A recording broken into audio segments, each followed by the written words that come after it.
她的人生好像被困住了，手边是嚎啕不止的孩子，对面是颓废无能的丈夫，父亲拈花惹草出轨成性，母亲精神失常成了巨婴，而她却要以微薄的收入承担一大家人的开支。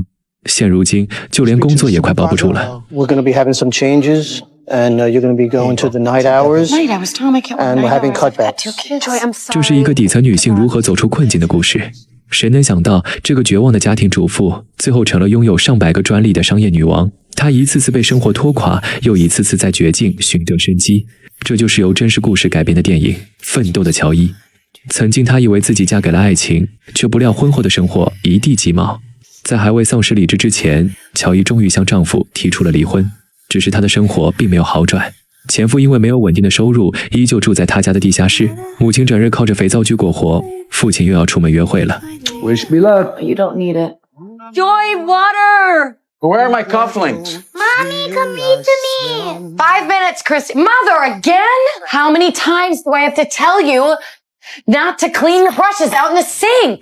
母亲还在一旁狡辩，但最后总是乔伊收拾烂摊子。外面的父亲正和富婆谈笑风生，凭着他那副磁性的嗓音，富婆被逗得喜笑颜开，于是热情邀请他们一家坐自己的豪华游艇出海。 With your entire family on my late Morris's boat. 第二天，前夫弄来一箱上好的红酒助兴，可正当大家举杯欢庆之时，由于船体突然的颠簸，手中的酒杯不慎摔碎在地，其他人只顾着继续狂欢，清理的工作又落到了乔伊的头上。他拧干拖把，可藏匿其中的玻璃将他割得满手是血。而就是这样的一次经历，让他发现了巨大的商机。直接用手拧干拖布，不仅恶心，还很危险。要是设计一款不用手就能清洁的拖把，肯定能得到家庭主妇的青睐。说干就干，他用女儿的蜡笔画了个可伸缩的草图，又去修理厂焊接了一根拖布杆。为了保证吸水性，他用91米的全棉线绕了40圈，最后把它固定在拖杆上。第一条可旋转脱水的魔术拖把就此诞生。但要想进行批量生产，还得投入大量的资金支持。乔伊试图说服富婆投资这款产品，他不停地列举着这款拖把的好处，让富婆也渐渐动心。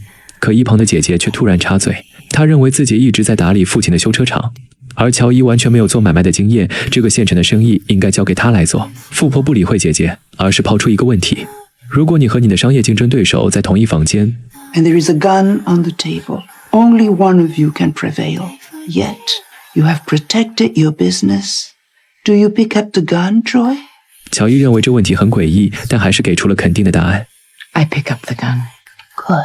乔伊的回答令富婆很满意，因为一个人要足够狠，才能在生意上立足。他们开始着手申请专利，但经过一番排查，富婆的律师发现有人在香港申请了类似的专利。为了避免发生侵权赔付，乔伊得支付一笔专利保护费。此外，对方还有一个德州的代理人，拥有一家生产零件的工厂，他们能以低廉的价格拿到零件，大大节省了投入成本。于是乔伊雇佣了一批家庭妇女，耐心地教他们怎么组装。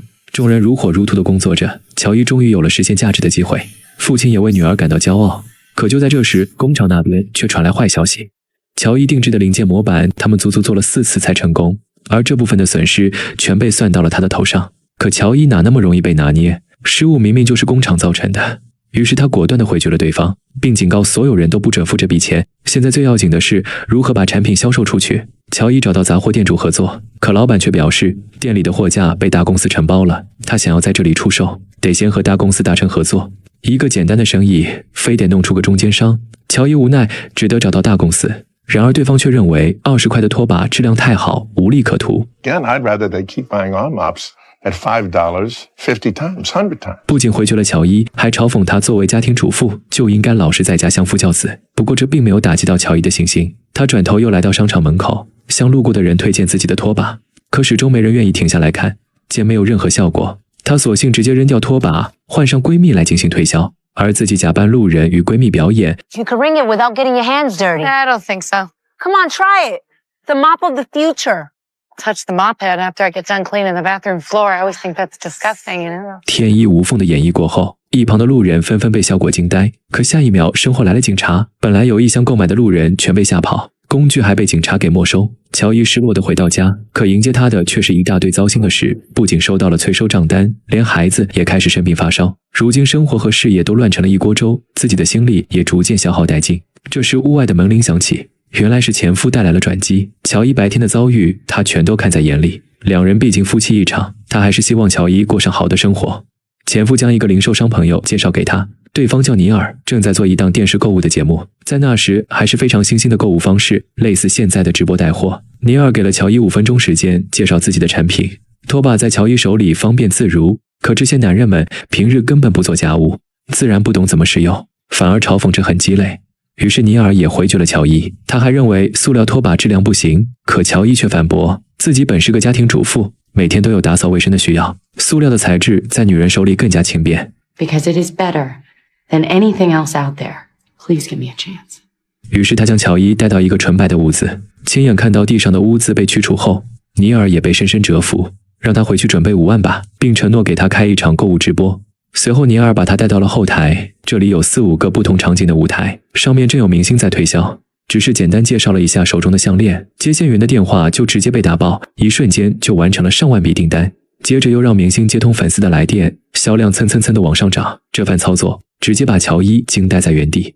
他把这个消息带回去，可之前的都还没卖出去一把，富婆如今自然不肯承担全部风险，要求乔伊出资1半，可让他一下子掏出10万美金，乔伊只能选择抵押房子，孤注一掷。而正是这个决定，差点让他输得血本无归。众人期待已久，终于等到这场直播开始。可是这个所谓的销冠竟没有一点做家务的经验，完全不会使用拖把，到最后一单也没卖出去。此刻的乔伊在电视机前彻底陷入了绝望，这下5万把拖把全砸在手里。尼尔来电表示抱歉，但他把问题推到了产品身上，根据合同可以赔付1/3的货款。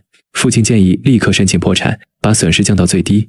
然而乔伊怎肯接受这样的结果？隔天他冲进了尼尔的公司，要求再重新开一场直播。不过这次要让乔伊亲自登台推销，没有人比他更了解自己的拖把。尼尔坚持表示，只能让明星和推销员上台卖货。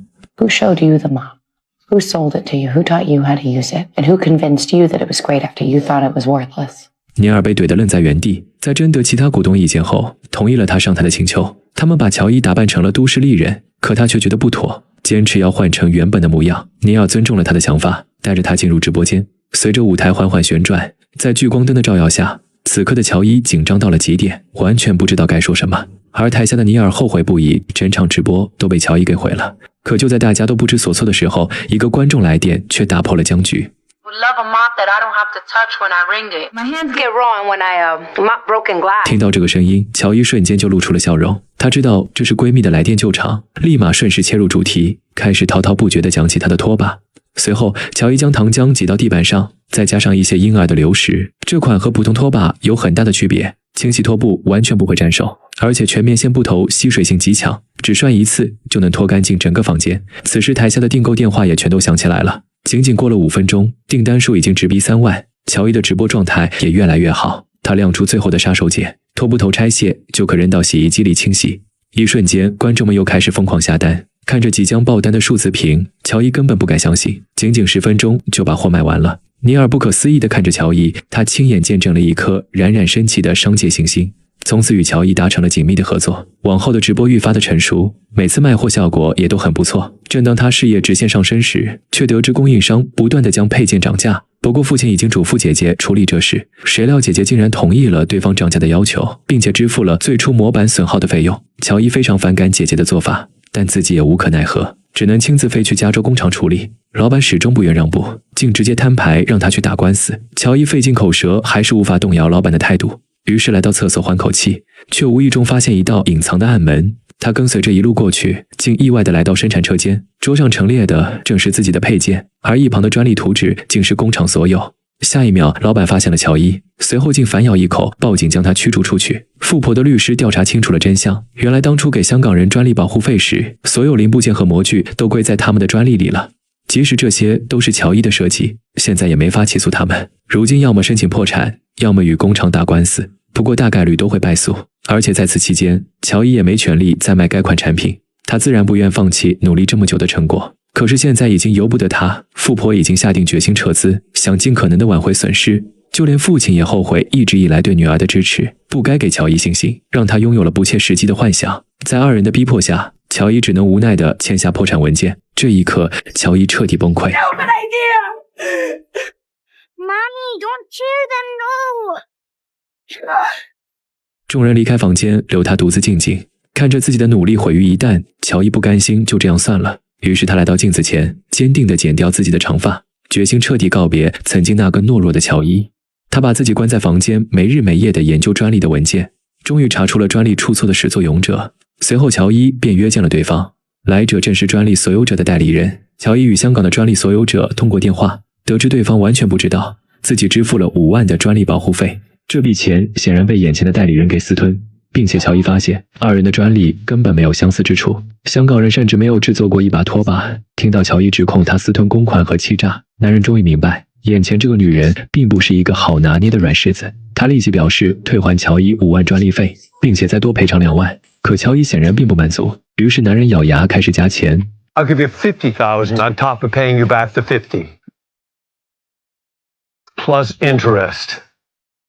最后，他心痛地签下了赔偿文书。乔伊漂漂亮亮地打下这场胜仗，靠着这份不服输的毅力，他成功扭转了自己的人生。此后的事业也一发不可收拾。他用一把拖把累积到1.5亿的财富，又先后申请了100多项专利发明，被评为2010年最具创造性的企业家。因为自己淋过雨，乔伊总想为他人撑起一把伞。他出资帮助每一个有才华的普通人。这就是由真实故事改编的乔伊·曼加诺的故事。